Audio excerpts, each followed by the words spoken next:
रासायनिक अभिक्रिया एक ऐसा प्रक्रम है जिसमें पदार्थ के रासायनिक गुण बदल जाते हैं और नए पदार्थ का निर्माण होता है। ये बनने वाला नया पदार्थ अपने पुराने पदार्थ से बिल्कुल भिन्न होता है। इसके रासायनिक गुण उस पुराने पदार्थ से बिल्कुल भिन्न होते हैं, उससे बिल्कुल भी वो मैच नहीं करता है। चलिए इसको एक उदाहरण से समझने का प्रयास करते हैं। जैसे एक मैग्नीशियम का टुकड़ा लेते हैं और उसको जला दिया जाता है तो हमें उस मैग्नीशियम के टुकड़े की राख प्राप्त होती है। मैग्नीशियम के गुण बिल्कुल भिन्न होते हैं और इस राख के गुण बिल्कुल भिन्न होते हैं, तो मैग्नीशियम को राख में बदलने वाला यह प्रक्रम रासायनिक अभिक्रिया कहलाता है और इस राख का जो रासायनिक सूत्र होगा वो मैग्नीशियम ऑक्साइड MgO होता है। इस रासायनिक अभिक्रिया में भाग लेने वाले पदार्थों को नाम लिख लिख के अगर प्रदर्शित कर दिया जाता है तो उसको हम लोग शब्द समीकरण बोलते हैं। और जब इन शब्द समीकरण में लिखे हुए नामों के स्थान पर उन पदार्थों के प्रतीक चिन्ह लिख दिए जाते हैं तो उसे हम लोग रासायनिक समीकरण बोलते हैं। उन शब्दों के लिए जो प्रतीक चिन्ह लिखे जाते हैं उनके आधार में उन पदार्थों की भौतिक अवस्थाओं को भी लिख दिया जाता है, जैसे सॉलिड, लिक्विड, गैस, इन चीजों को भी उनके आधार में लिख दिया जाता है। एक ऐसा रासायनिक समीकरण जिसमें दोनों तरफ परमाणुओं की संख्या समान होती है उसको संतुलित रासायनिक समीकरण बोलते हैं, और एक ऐसा रासायनिक समीकरण जिसमें दोनों तरफ परमाणुओं की संख्या समान नहीं होती है तो ऐसे समीकरण को हम लोग असंतुलित रासायनिक समीकरण बोलते हैं।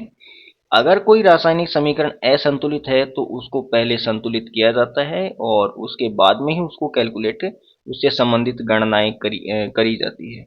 रासायनिक समीकरण को संतुलित करना इसलिए भी जरूरी है क्योंकि द्रव्यमान संरक्षण का नियम ये बोलता है कि किसी भी रासायनिक अभिक्रिया के अंदर ना तो परमाणु का निर्माण होता है और ना ही उसका विनाश होता है। अगर तीर के दोनों साइड में परमाणुओं की संख्या भिन्न भिन्न है तो इसका मतलब हो जाता है कि या तो निर्माण हुआ है या विनाश हुआ है, जो कि संभव नहीं है। इसलिए हमें रासायनिक समीकरण को संतुलित करके लिखना बहुत जरूरी होता है। रासायनिक अभिक्रियाएं कई प्रकार की होती हैं, जैसे संयोजन अभिक्रिया, वियोजन अभिक्रिया, विस्थापन अभिक्रिया, द्विविस्थापन अभिक्रिया, ऑक्सीकरण अभिक्रिया। इसके अलावा दो और रासायनिक अभिक्रियाएं जिनको हम लोग यहाँ पे पढ़ेंगे वो है एक्सोथर्मिक और एंडोथर्मिक, ऊष्माक्षेपी और ऊष्माशोषी अभिक्रिया। पहली है संयोजन अभिक्रिया। संयोजन अभिक्रिया एक ऐसी अभिक्रिया होती है जिसमें दो या दो से अधिक पदार्थ मिल करके एकल उत्पाद का निर्माण करते हैं, उसको हम लोग संयोजन अभिक्रिया बोलते हैं। जैसे कि बुझा हुआ चूना और जल को आपस में मिलाया जाता है तो बिना बुझा चूना जो कि कैल्शियम हाइड्रोक्साइड होता है वो एक्वस फॉर्म में हमें प्राप्त होता है। एक्वस का मतलब जलीय रूप में वो प्राप्त होता है, घुला हुआ। तो जल और कैल्शियम ऑक्साइड ने मिलकर कैल्शियम हाइड्रोक्साइड का निर्माण किया है, इसका मतलब दो ने मिलकर के एक का निर्माण किया है। तो ऐसी अभिक्रियाएं जिसमें दो या दो से अधिक पदार्थ आपस में मिलकर एक नए उत्पाद का, एकल उत्पाद का निर्माण करते हैं उसको संयोजन अभिक्रिया बोला जाता है। दूसरी रासायनिक अभिक्रिया का प्रकार है वियोजन अभिक्रिया। वियोजन अभिक्रिया को हम लोग अपघटन अभिक्रिया के नाम से भी जानते हैं। ऐसी अभिक्रिया जिसमें अपघटन होता है, अर्थात एकल पदार्थ टूटता है और एक से ज्यादा उत्पादों का निर्माण करता है, तो उसको हम लोग वियोजन अभिक्रिया या अपघटन अभिक्रिया कहते हैं। जैसे कि फेरस सल्फेट ने टूट करके फेरिक ऑक्साइड और SO2 और SO3 गैस के फॉर्म में उसने निर्माण किया, तो पहले वो पदार्थ एकल पदार्थ था और टूट करके उसने एक से ज्यादा उत्पाद दिए। तो ऐसी अभिक्रिया जिसमें एकल पदार्थ टूटकर एक से ज्यादा उत्पादों का निर्माण करता है उसको हम लोग वियोजन अभिक्रिया बोलते हैं। नंबर 3 पे आती है विस्थापन अभिक्रिया। तो विस्थापन अभिक्रिया एक ऐसी अभिक्रिया होती है जिसमें ज्यादा क्रियाशील तत्व कम क्रियाशील तत्व को उसके विलयन में से विस्थापित कर देता है, तो ऐसी अभिक्रिया को हम लोग विस्थापन अभिक्रिया बोलते हैं। जैसे कि अगर कॉपर सल्फेट विलयन के साथ में आयरन की अभिक्रिया करवाई जाती है तो आयरन कॉपर को रिप्लेस करके उसका स्थान ले लेता है। तो यहाँ पे आयरन ने कॉपर को रिप्लेस किया है, प्रतिस्थापित किया है, इसलिए इस अभिक्रिया को प्रतिस्थापन अभिक्रिया बोला जाता है। अगली अभिक्रिया होती है द्विविस्थापन अभिक्रिया।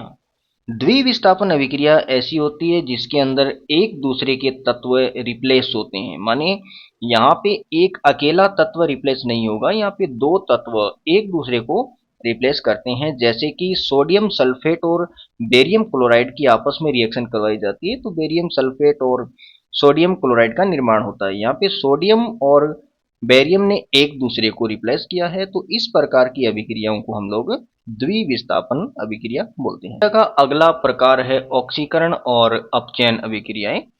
तो ऑक्सीकरण को उपचयन भी बोला जाता है और अपचयन को अंग्रेजी के अंदर हम लोग रिडक्शन रिएक्शन बोलते हैं। तो ऑक्सीकरण और अपचयन सामान्य इनके नाम हैं, और अगर हम इनकी थोड़ी डिटेलिंग की बात करें तो ऐसी अभिक्रियाएं जिनमें ऑक्सीकरण संख्या में वृद्धि होती है तो ऑक्सीकरण अभिक्रिया कहलाती है। और साधारण भाषा में हम इसको इस प्रकार समझ सकते हैं कि वे अभिक्रियाएं जिसमें ऑक्सीजन का जुड़ाव होता है या हाइड्रोजन का निष्कासन होता है उनको हम लोग ऑक्सीकरण अभिक्रिया बोलते हैं। और वे अभिक्रियाएं जिनमें हाइड्रोजन का जुड़ाव होता है और ऑक्सीजन का निष्कासन होता है, ऐसी अभिक्रियाओं को अपचयन अभिक्रिया या रिडक्शन अभिक्रिया बोलते हैं। और जब ये दोनों एक साथ हो रही होती है तो उसको हम लोग उपापचय अभिक्रिया या फिर रेडॉक्स रिएक्शन बोलते हैं। इसी चैप्टर का एक बड़ा ही इंपॉर्टेंट टॉपिक है संक्षारण। संक्षारण का मतलब ये होता है कि कोई भी धातु की सतह जब वातावरण के संपर्क में आती है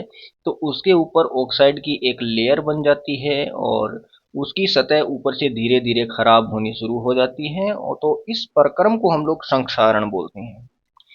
इसका सबसे अच्छा उदाहरण है लोहे के ऊपर जंग लग जाना। लास्ट में एक टॉपिक आता है विकृत गंधिता। विकृत गंधिता का मतलब ये होता है कि जितनी भी वसा युक्त खाद्य पदार्थ होते हैं वो ऑक्सीकरण के कारण उनकी वसा की संरचना, स्वाद, सुगंध आदि बदल जाते हैं, तो इसको हम लोग विकृत गंधिता बोलते हैं। तो विकृत गंधिता से बचने के लिए हम कुछ ऐसे उपाय करते हैं ताकि जो भी पदार्थ है उसका ऑक्सीकरण कम से कम हो या ना हो। तो उसके लिए उनको ऐसे बर्तनों में भर के रखा जाता है जहां पर हवा ना पहुंचे। ये हो गया चैप्टर का वन शॉट सारांश। तो ये डिटेल चैप्टर नहीं था, ये हमारा केवल और केवल एक प्रकार से एक फटाफट रिवीजन था।